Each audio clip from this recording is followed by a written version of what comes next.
Mark chapter 13.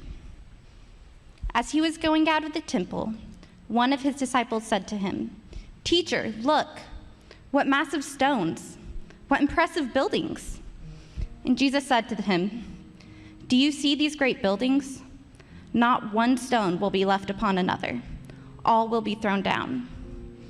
While he was sitting on the Mount of Olives, across from the temple, Peter, James, John, and Andrew asked him privately, "Tell us, when will these things happen? And what will be the sign when all these things are about to be accomplished?" Jesus told them, "Watch out that no one deceives you. Many will come in my name, saying, 'I am he,' and they will deceive many. When you hear of wars and rumors of wars, don't be alarmed. These things must take place, but it is not yet the end. For nation will rise up against nation, and kingdom against kingdom. There will be earthquakes in various places and famines. These are the beginning of birth pains.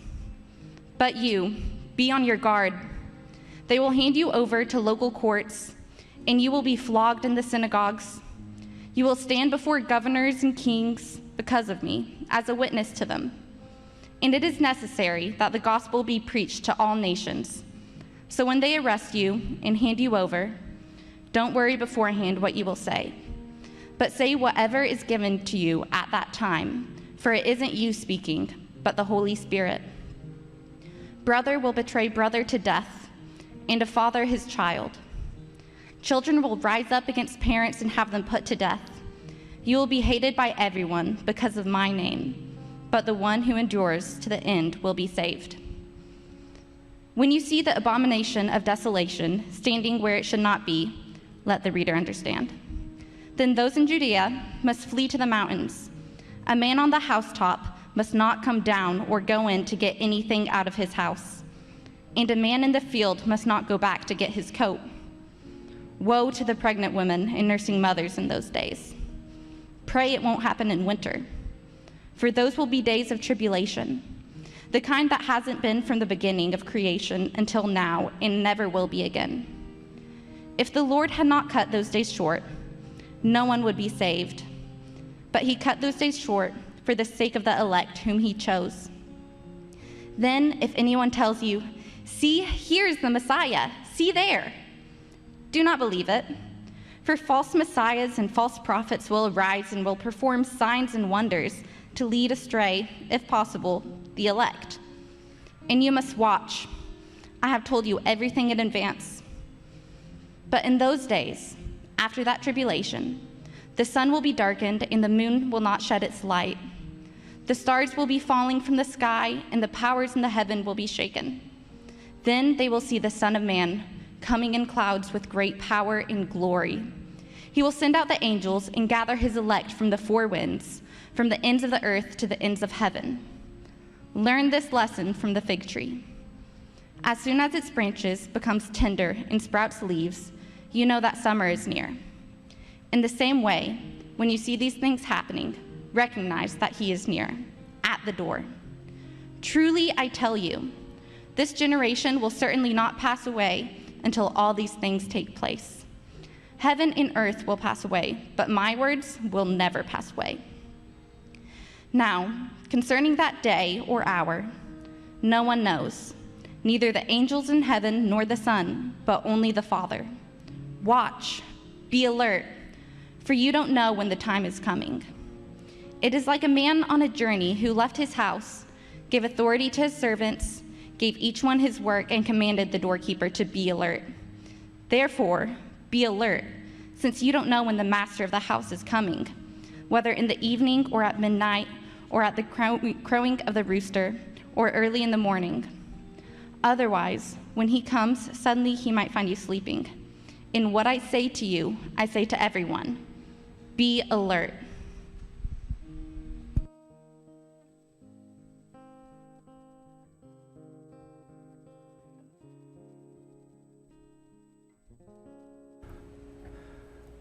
Mark chapter 13. Remember, this takes place in the last week of Jesus' earthly ministry. This is just before he goes to the cross. And as this happens, remember, there's been controversy, there's been arguing with the religious leaders, and here you can almost see him walk out of the temple. He walks down across the Kidron Valley and up the adjoining mountain, they called the Mount of Olives. Now, those 37 verses that Hannah just read there have been a stunning number of pages written about that. Loads of ink. Just about what that is. It's been called the Olivet Discourse because he's on the Mount of Olives, or it's called the Little Apocalypse. It's called the Little Apocalypse because it sounds an awful lot like the book of Revelation, right? It's like the book of Revelation squeezed into 37 verses.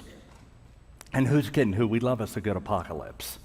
I remember as a kid watching the movie Soylent Green and getting really freaked out about that. And it's not just that movie, but then, the Book of Eli, The Walking Dead, all of that. We have this almost obsession with apocalyptic type stuff. And then Left Behind came out.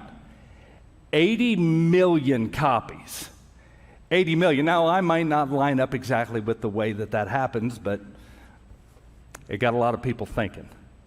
A lot of people thinking about what happens. How's this all going to come together? And as we talk about apocalyptic type stuff, the apocalypse, people tend to have two very different responses. Like some folks, their immediate response is, we got to fight. When stuff gets bad, it's time to go to war. The other half takes a different one, and it's time to hide. Circle the wagons, draw everyone in. We have to fight, to hide. But biblically, an apocalypse is simply a revealing. It's a showing what is going on. Sort of like I remember in my first New Testament introduction class, we got how did everything get put together and all that. And I remember at the end, the professor saying, "Okay, now that you've seen how the sausage is made, let's talk through this." This is kind of that where God just opens it up and says, "Hey, let me show you what's happening. Let's peel back the lid here and see a bit more." It's not something to fight. It's not something to hide from. It is something that simply is. It's an encouragement to keep on keeping on. It's an encouragement to stay the course, even when the whole world seems crazy. And let's be honest, the whole world does seem crazy. But this reminds us that God's still in control. And frankly, there are lots of perspectives on this chapter. Some are helpful, some aren't. Some of the events here have transpired, some have yet to transpire. As I was getting ready for this, just thinking through this chapter, knowing that I wanted to sort of do an overview of what all of this was together. Yeah, I thought of this. So a couple weeks ago, I had a chance to with some friends to go out to Colorado, and we did some whitewater rafting, and something I've always wanted to do. And there it is. It's scary and fun. It's a strange blend of peace and terror all at the same time, and wet and cold. And I thought about that as I was getting ready for this sermon, because afterwards I kind of had 5 thoughts. Is when you go whitewater rafting, you're all in it together. Whatever happens, you're all in this thing together. You better keep your eyes open, because there's stuff happening pretty fast. You need to expect some scary spots. You need to trust and do exactly what the captain tells you to do, because if not, you're in trouble. And when it's over, you realize that trip is both incredible and the end is glorious. So that's kind of my thoughts. And as I thought about that, that's the same thing that Jesus seems to be getting at as we talk about this idea of apocalypse, this idea of what happens at the end. And today we're going to focus a bit on the clearer aspects of this text, more so than the debatable parts. If you would like to debate or do that, we can have lunch. If we're here to debate, you're buying lunch. But that's the way that goes. And today I'm going to draw out those same 5 thoughts as we go through this text. And I know a couple of you just went, is he seriously going to preach a 5-point sermon? The answer to that is yes. This is what happens when I'm gone 2 of the last 3 weeks. So the real question is, how do we live in the end times? Biblically speaking, the end times have been happening since Jesus came the first time. It's here. So how do we live in this? I thought about calling this, how do you survive an apocalypse? But we're going to listen to what Jesus has to say. And the first thing that we better get down is this, is we're all in this together. We're in this together. When we were on the river, we had to operate as a group with the captain telling us what to do. That's how we were able to successfully get to the end without losing anyone. When we approach the little apocalypse of Mark chapter 13, we better get this right.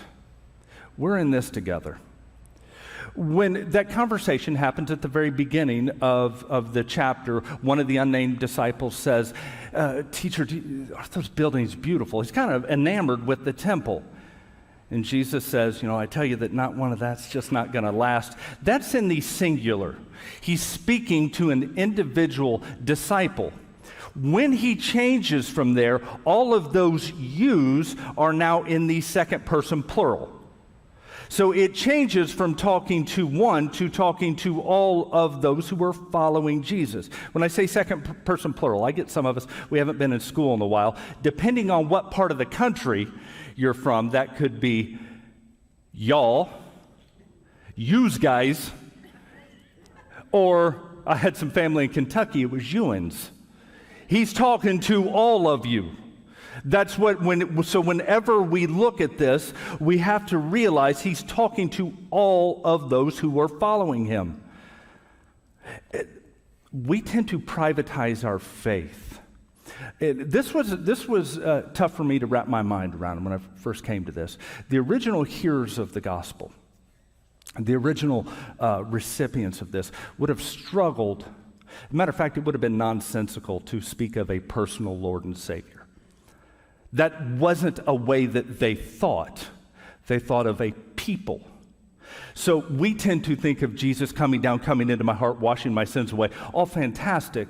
They thought of that a little differently as when I repent, when I trust and give my life to Christ, when I baptize, I'm drawn up into something.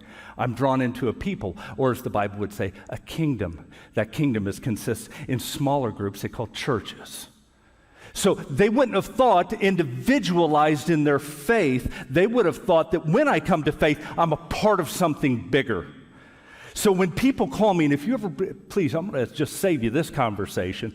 When we call and say, well, I really like Jesus, but I don't feel like I need to be a part of the church, I'm going to tell you that's not a biblical Christianity. A biblical Christianity always thinks in terms of a kingdom. Jesus is king, we're his people, together we're the church. So we have to get this down, that we're in this as we face this little apocalypse of Mark 13, that we're in this together. Too often, we view following Jesus as facing the world alone, when he designed us to do this together. Why? Why is together so important? It's because we need each other. We need one another to encourage one another, to challenge. I don't know about you, but there's times when I need to be told I'm in the wrong. I need that from another person of faith, another person who's following Christ to say, hey, brother, man, that's not right. We need each other's strengths. We need each other's perspectives. We need other people's maturity to come alongside us. The church is designed to be a community. That's who we are. We're God's people. We are in this together. When we face it alone, we're likely to get drawn off course. We can get overtaken by the fears around us. We can get caught up in false doctrine. Think of all of the warnings that Jesus says. Watch out for this. Watch out for false teachers. Watch out for getting hung up in all the wrong things. The kingdom is a community project. And I can tell you, here's one of the areas I differ with a lot of stuff right now. I've had consultants say, church growth consultants, and I don't mean to call this out, but I think it does need to be called out. They'll say, you need to pick a target audience, and it needs to be your young guys. Because if you focus on the young guys, if a young man will come, the wife and kids will come as well. That's how you grow a church. That's good in theory. The problem is it leaves other people behind. And the reality is, if we're going to be God's people, we're going to be the church, we need young people, we need old people. We need people who are brand new Christians, and we need people that have walked through Christ through the depths of hell. We need that. We need white collar. We need blue collar. We need no collars. We need all of people. And when we approach the church as each one of us, even though we're in a different stage of life, our task is to learn how to walk with Him a little closer. Whether we just started this or if we've been a Christian for 60 years, the task is to learn to walk just a little closer with Him and to teach other people to do the same. That means we can't focus in one area. That means we realize that we are all in this together and everyone has an equal footing. Male, female, rich, poor. It seems like I've read that somewhere before. That means we have an equal footing at the cross. When we think of the warnings of this, we need to realize that the church needs to function and only functions best when it functions as a community. Second thing, not just that we're in this together, but we need to keep our eyes open. Did you notice when Hannah was reading that 7 different times, 7 times Jesus said, watch out, watch out, keep your eyes open, stay alert. We need to be told, we need to be reminded, kind of like when we were on that rafting trip. There were lots of times where there was more rapids coming that I wasn't expecting. As a matter of fact, we went through one area where there's like 12 different ones. They were just back to back to back to back. That's the way life happens, isn't it? It's just the way that life happens, and we have to stay alert and be paying attention. We get that, but we don't often, you and I both, don't face life with that same perspective. We like to live, or we naturally live, like our life is disconnected from the greater work of the kingdom. We live like our opportunities are disconnected from the greater work of the kingdom, and that's simply not the case. Everything from set up here, those were here at 7 o'clock this morning, set up here to volunteering, to interacting with your neighbors, to going to work, every bit of that isn't an opportunity to serve and love and advance the kingdom of Jesus Christ. And we have to get that we have to pay attention to life as an opportunity to follow Him regardless of where we are. We don't get to segregate Jesus to different aspects of our lives. Not only that, but we tend to, when we don't pay attention, our sin struggles become personal and private. And I want to promise you this, sin is never personal and private. It always leaks out. It always hurts. That's what it does. It kills folks. So we have to have a sharp eye for that, because when we do that, we tend to think that evil is simply an impersonal force that happens. It's something out there. If that's you today and you're like, well, evil's this or that, I'm going to challenge you. Go read the Screw Tape Letters by C.S. Lewis. Just take that in and realize that this is a lot more personal than what we thought, and we need to pay attention. And we tend to operate in opposite ends of the pendulum swing on this. So I don't mean anything negative when I say this, but some of us tend to be eschatology, the study of end things. Okay, it's end time stuff. So when I say some of us are kind of eschatologically nonchalant, well, it's going to happen. We need to pay attention. Others are sort of eschatologically zealots. And everything is here. I want to tell you this. We need to live life knowing that Jesus is in charge and that we're following him. There is a real battle out there, but that doesn't change what we do. That's how we go about life. We have to pay attention because we need to be reminded that this battle is real. And our lives are part of this end-time drama that God has been writing and planning and is playing out in front of us. Ephesians chapter 6, Paul writes this, "For our struggle is not against flesh and blood, but against the rulers, against the authorities, against the cosmic powers of this darkness, against evil spiritual forces in the heavens." He's saying this, the battle that we fight is not necessarily the battle that you're seeing. There is a different dimension, just like there is the angelic dimension. There's evil, and it's real. And if you and I live disconnected from that, and we don't pay attention to that, we can find ourselves in trouble. Think about this idea of watch out. It starts way back in Genesis. What does God tell Cain? Watch out. Satan's crouching at your door, man. It's going to have you. You need to get a hold of this. Jesus in the Garden of Gethsemane. Hey, would you stay awake with me? And of course, they wouldn't. You couldn't keep watch for just a bit, fellas. There was a town in Turkey, ancient Turkey. It was a church planted there. It was on this huge cliff. Basically, from a military standpoint, there was nothing you could do to this. There was a huge cliff around the front. It was impregnable. Except a guard fell asleep. He fell asleep and his helmet dropped. Well, if you've ever been in the military, you know things like helmets, you better come back with that, right? So he takes his little secret passage down the cliff to go get it. What he doesn't realize is there are Persian spies waiting. So they watch how he gets back up the cliff, wait for him to go back to sleep, sneak up, kill him, open the gates to the town, and the Persian army walks in and destroys it. That town was called Sardis. When you read Revelation and Jesus writes the church in Sardis, writes to Sardis, what's he say? Wake up!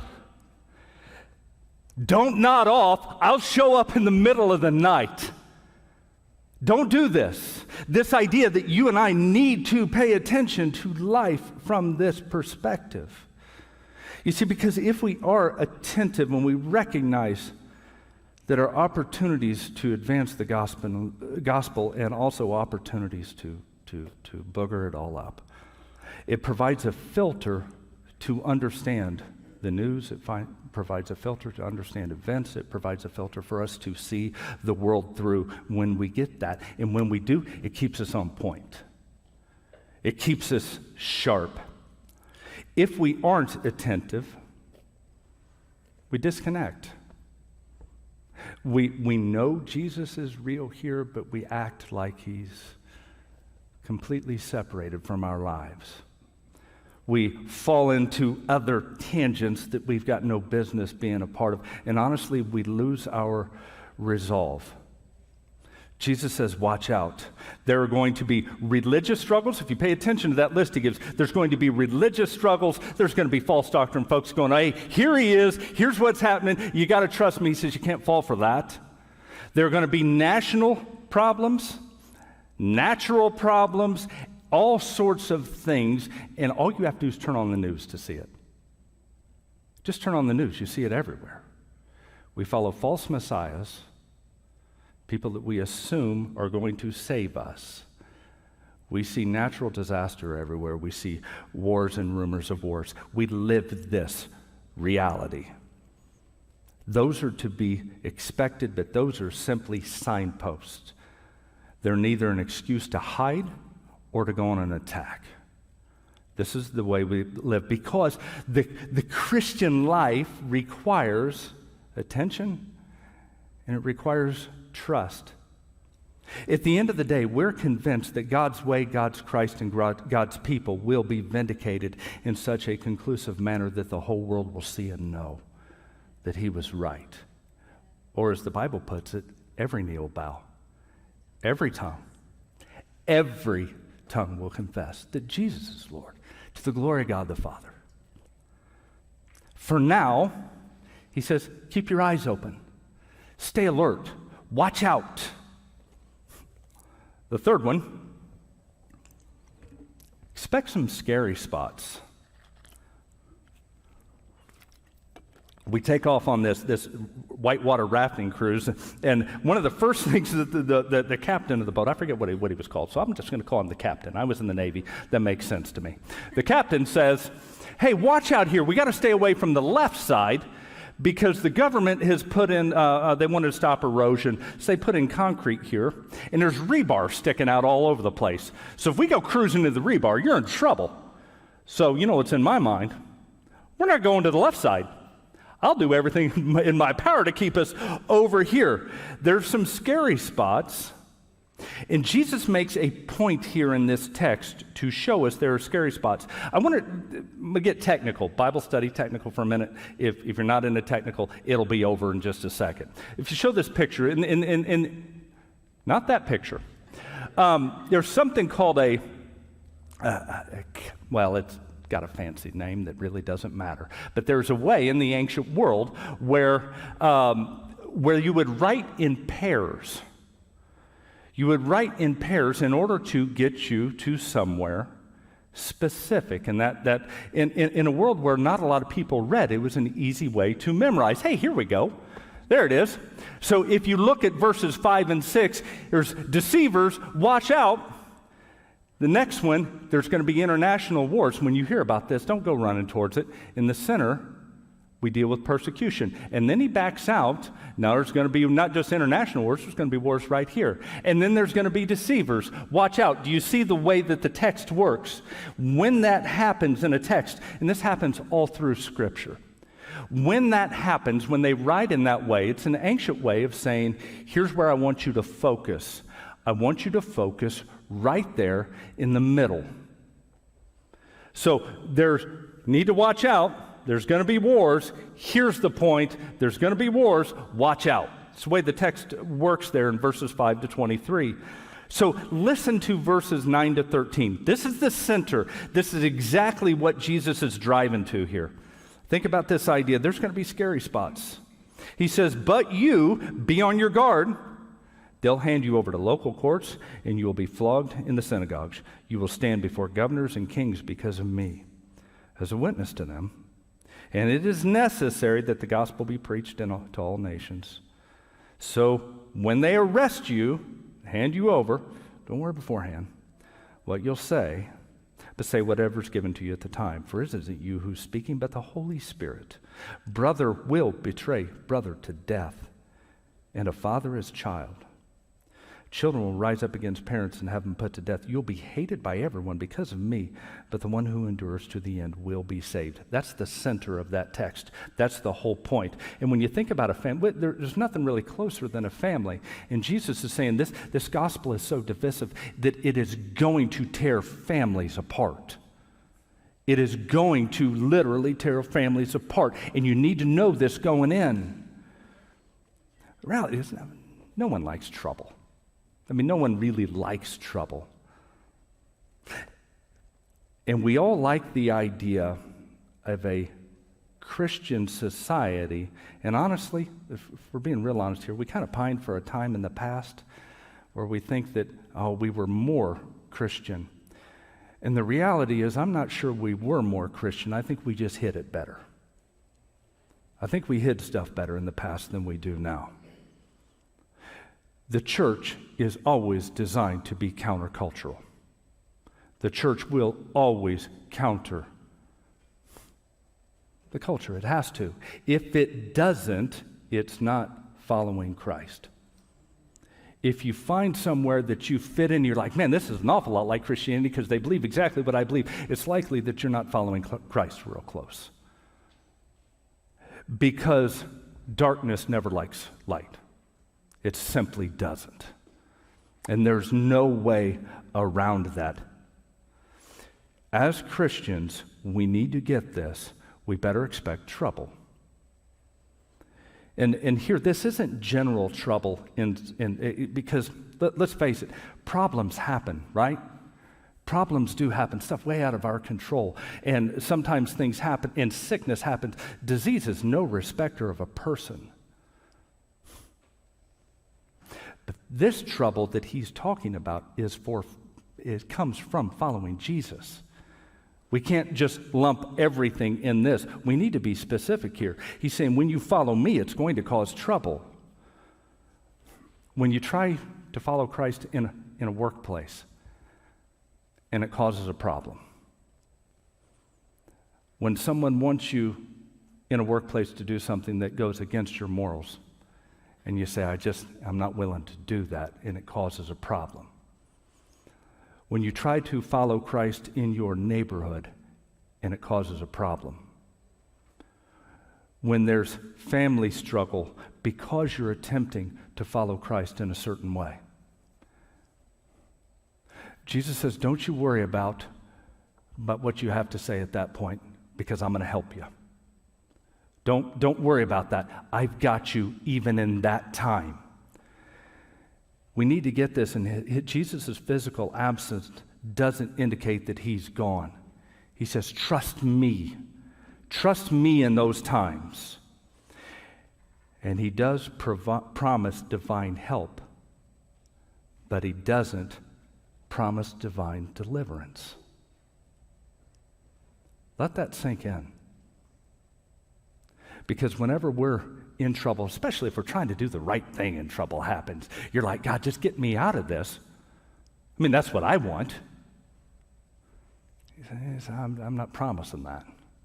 But I'm promising you I'll give you what you need to spread the gospel. Because when the world is all going dark and everything seems to be falling apart, what's the one source of light? It's the gospel. What's the one hope that's greater than anything? It's Jesus Christ. He doesn't promise to get us out of everything, but he says, I'll stand right with you, and I'll tell you what to say. I'll be with you. I got to keep moving. I'm going to run out of time here today. There is no way we're beating the Baptists to lunch. Next one. Seriously, as we read chapter 13, the third one, trust and obey the captain. I did figure this out. When we were on the whitewater boat, the guy in the back, he's just talking up a storm, friendliest guy in the world. But I figured out pretty quick that he knew what he was doing. He said, I've been down this stretch of river about 600 times. He knew where every bump was. He knew where every problem was. He was out working all of us, firmly in control as we're going down. And I learned pretty quick, if we're going to do this well, we need to listen what he has to say. The central issue of Mark chapter 13 is not what will happen and how it's going to happen, how everything's going to unfold, but are the disciples willing to follow Jesus in the middle of it?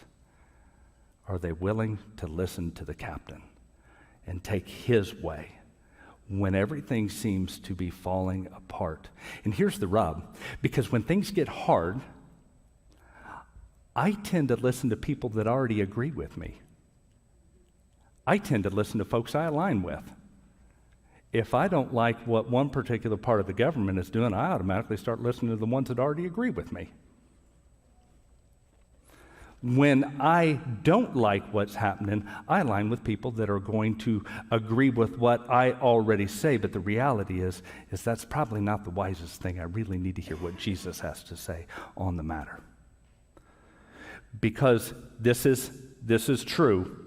Whenever we automatically align with people that automatically agree with us, is we tend to swing to the extremes. We will always go more extreme. That's just the way that human the human mind works. It's what we do. If I'm griping about the government, I want to hang out with people that are also griping about the same things about the government. And what happens is we just go further and further. Well, hang on, we're not going further left. We're going further to whatever direction. I may have betrayed a bit of that there, sorry. But what I need to do is hear what Jesus has to say on the matter. Have you ever noticed, if you've ever worked to read through the book of Revelation, the practical instruction of Revelation all comes in chapters 3 and 4, or 2 and 3, where he writes to the churches. Very practical. And it's all very simple. And it's this: better get back to loving. Love. You've forgotten your first love. Get at that. It's this: why are you tolerating sin in the church? Why are you putting up with that? Don't do that. It's there was a group they called the Nicolaitans, which it was cool to live like the rest of the world, but then be a Christian on Sunday. She said, "Don't put up with that. I don't. That doesn't fly." All of the practical stuff in the middle of an apocalypse is this: love God, love your neighbors. Get back to doing what's right. Keep it simple. Keep it simple. Do the same things that we do every single time. We love people around us. The way of Jesus is always the way of the cross. It's just the way that he works. It's the way his people work. He says, this is the way that we're going to do this. So if we're as Christians and we get to this and go, man, how in the world are we supposed to live in these dark times? How are we supposed to live when the whole world's going crazy? It's pretty simple. Love God, love your neighbors. Keep it simple. There's nothing more important for the church to hear right now, is that as we face the future, we just follow the pattern. We advance the gospel by love, by sacrifice. That's what the church does. Last thing. As we got to the end of our little whitewater adventure there, I was soaked, had a ball, and at the end I was like, oh yeah, the end is glorious. As we live the lives that God has given us, make sure we get this. The end is glorious. Jesus is returning. There are 10,000 different perspectives about the way that the end times happen.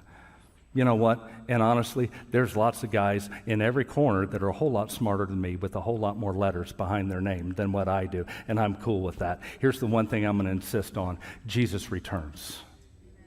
Jesus returns. The resurrection and judgment happen at that point. That's the ancient church. That's where we have always said these are the things we have to agree on. And I want to say this. I will argue that Jesus' return is imminent. He said Elijah would come first. He has. He said the Son of Man must suffer and be raised. He has. He says the disciples will face persecution. They have. He said the gospel must be preached to all nations. It has. Jesus could return in 5 minutes. Jesus could return in 1,000 years. That's his perspective. Our task is to take one day at a time and love along the way. And so if we get into this and you're like, no, man, I'm really convinced he's going to come in the next 6 months, and I've got this book explaining why. I'm going to tell you, you don't. Anytime the church has tried to predict that, we end up looking stupid. The reality is we know he's returning. We don't know when. That's his business. Our task is to go about life watching, trusting, obeying, keeping our eyes open, loving along the way.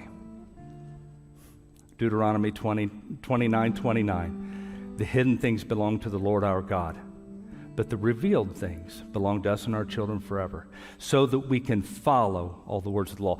There's some things God's going to keep to himself, and that's cool, and we've got to be okay with that. But when he returns, this just blows me away. Just let that sink in, that when he returns, Jesus will live among us. No tears, no crying, no pain, no death, because all of that old order will be gone. Everything is better. That's something worth living for. So how do we live in an apocalypse? We realize that as a church, we're in this together. Stay alert, keep our eyes open. Expect some scary spots. Trust the captain and look forward to the end. Listen to how Peter puts this, and I'll wrap up. He says, therefore, with your minds ready for action, be sober-minded. Set your hope completely on the grace to be brought to you at the revelation of Jesus Christ. As obedient children, don't be conformed to the desires of your former ignorance, but as the one who called you is holy, you also are called, or to be holy in all your conduct. It's a whole lot simpler than we give it credit for. Keep our eyes open. Expect some scary spots. Trust the captain. Look forward to the end. Would you pray with me? Father, I feel like I've tried to conquer a mountain in just a few minutes, and in many ways I feel like I've done a great injustice to that, but I pray that you would help us today to trust, to follow you, to live in the way that you would have us to live in the middle of struggle, to focus on your faithfulness, your goodness, to obey when we're called to live very different than the rest of the world, to trust your words when we need that help. All because you've called us and loved us and provided for us and made us a people, something entirely different and holy. Christ's name, for his glory. Amen.